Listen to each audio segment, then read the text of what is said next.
Hi viewers, my name is Paul Tapper. I'm a resident of the state of Florida. I took my pregnant wife to the Lakeland Regional Hospital, where she went in labor. They did a C-section which cut the baby forehead and the eyeball. Now, when I went back to the hospital, they greeted me with the discharge paper and a picture. When I look at the picture, I can see the bandage in the baby forehead and in the eyeball. And I was like, why no one tell me what's wrong, you know? So I went over where my daughter was in the incubator because she born premature. She was very tiny.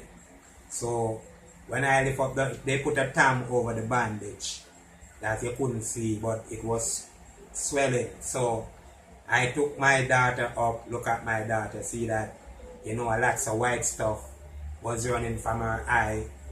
So I get a little upset, I called my daughter grandmother.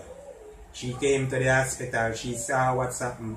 She called 2 lawyers, which, didn't show up. So after 5 doctors came out of a room telling me who did the plastic surgery. It was 3 white, a Chinese, and an Indian. They were telling me that the Chinese is the one who did the plastic surgery on the forehead, and the Indian doctor on the eyeball. So my grandmother, the baby grandmother told me that to take the baby and carry the baby home because what they're doing, it's wrong. They cannot damage the baby and didn't inform to the parents. So I took my daughter home. The grandmother called a couple lawyers which didn't show up. So, every second, every hour you look around on the baby eye, there was a lots of white stuff running out of her eye and the eye water stocking up on her eye. You have to bust it for it to run down.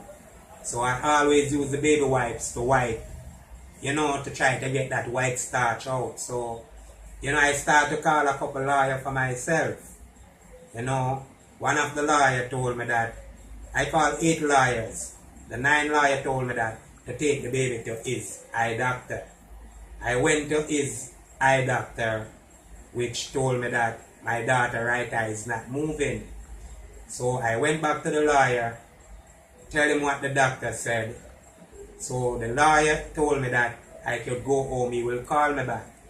Went home 2 days after.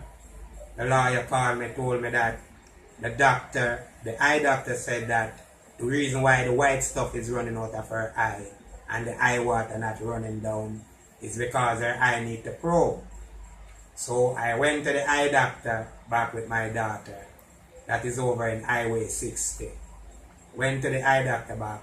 They showed a fish line through the eyelash of my daughter's eye, which nothing wasn't wrong because I didn't know what probe is. They told me probe is they're going to clean down at the lower eyelash. They're going to show a fish line and ride it out. So they did that, which lost lots of blood. I saw one of the nurse took up a hand towel, wipe my daughter's eye, bloody eye. And I get a little upset like, hi, this is not an engine. You cannot use that unsanitary thing to wipe my daughter's eye, and she's very young. I took the bloody hand towel, but each time I look at it, my blood run cold, so I throw it away. So I went back to the lawyer and let the lawyer know what took place. Now the lawyer said he will get back in touch with me. Now the lawyer called me back telling me that he cannot take the case no more. Good luck, I mustn't stop trying. So right there, that's about 2.5 weeks, going into 3 weeks. I was at my garage one morning when my wife called me and told me that the state come and took away my kids, my 2 kids. I have a son, Paul Tapper, which born with asthma. He used the pump, I brutal. That thing and liquid you throw into the pump blow up. His asthma was real wicked, rough on it. So my wife called me, tell me that the state come and took my 2 kids them. So I went home, leave my garage, went home, run in my house, look all about, wondering where is my kid. So my wife had the caseworker paper, with the name, caseworker name and everything. So I asked my wife, what's wrong? Why they took my kids them? My wife, she doesn't know. She just at the house, hear the door knock. The state come in, say them have to take the kids them. So they asked my friend if she have any friend can take the kids them. My friend have one friend, my wife have one friend, Yolanda. So the state take my 2 kids and bring them to Yolanda house, which Yolanda house is unsanitary. It's a yard where everybody come and party in and out house. I think jugs smoke inside there, and I was like, no, the state couldn't take my 2 kids them out of my house, take them to that jugs area, that jugs house. So I look at the caseworker, the paper, and I was like, look at the caseworker name. One name is Mr. Toby, one name is Mr. James. So I called Mr. James to find out why my kids them were taken away from my house. Still didn't get any contact with Mr. James. I called back Mr. Toby, and it was like it's the same thing over. So I asked my wife, I'm going where my kids them at. So when I went over to Bartow, that's where the kids them were at. They gave Yolanda the custody of my 2 kids then. So when I went over there, I went in the house, I couldn't breathe. When I go in the house, I couldn't breathe. Because as I tell you, it wasn't clean. It's my daughter, which born premature, which she don't develop yet. She shouldn't in those type of place. So I take them out the house, went on a little shed, sit down with them, try to call the caseworkers again. Nobody respond to me. So I was like, feeling down now. So I went there 3 times. I went there in the morning, I went there in the 12 o'clock, and I went there in the evening just to take them out the house for them to breathe. But each time you went to the house, you see that even my son not doing good. I don't think he's breathing properly, but it while on to the Friday. Still haven't talked to nobody about why they take away my kid. So the Friday I went there, all right through my kid take away, I couldn't sleep. I doesn't eat, So I went there the Friday. I was like, I'm going to the police station because I don't know how the kid or somebody child scare could take away my 2 kids and put them into this environment. You see me?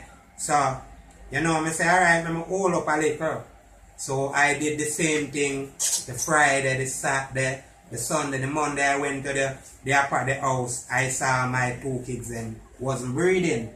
So I was like, it seems like my 2 kids died. My son used to raise his hand at me and used to, I see a little look, but it didn't show any sign of moving. So I get mad, get so frightened. I took them up, rushed them to the Lakeland Regional Hospital. When I rushed them to the hospital, doctor was running with my son, pumping him. Doctor was running the other way with my daughter. The helicopter start up same time and the hospital. They took my daughter to Tampa Children's Hospital. My son was in Lakeland, So after about 25-30 minutes, the doctor they came back and said he's fine, a little pulse, and my son, he will started his lungs locked down. So when I see that, the guy was crying, and when the doctor come and tell me that he get a little pulse on my son, I was like, thank you, Jesus, So I say, I'm going to Tampa Children's Hospital. So when I went to Tampa Children's Hospital, my daughter was there in intensive care, trying to breathe back on his own, So I called 2 more lawyers, which, still didn't show up. So I asked my wife, what you doing? You try to call, because it seems like through I'm a Jamaican, they are not responding to me. You as a mother try to call. She didn't want to bother with, So she left me there. So I after my daughter and my son was in hospital for about 2 months, So my son has recovered a little. My daughter recovered to came out the hospital. So we sleep at the hospital the Sunday. The Monday, she should see another doctor before she get out the hospital to discharge her out. So I left the hospital, come over to my garage, pull up my garage. While I was there pulling up my garage, the nurse called me that my daughter has died. And I was like, no, how come my daughter cannot just leave my daughter there playing? Even though she still have the eye problem, the white stuff them running out of her eye.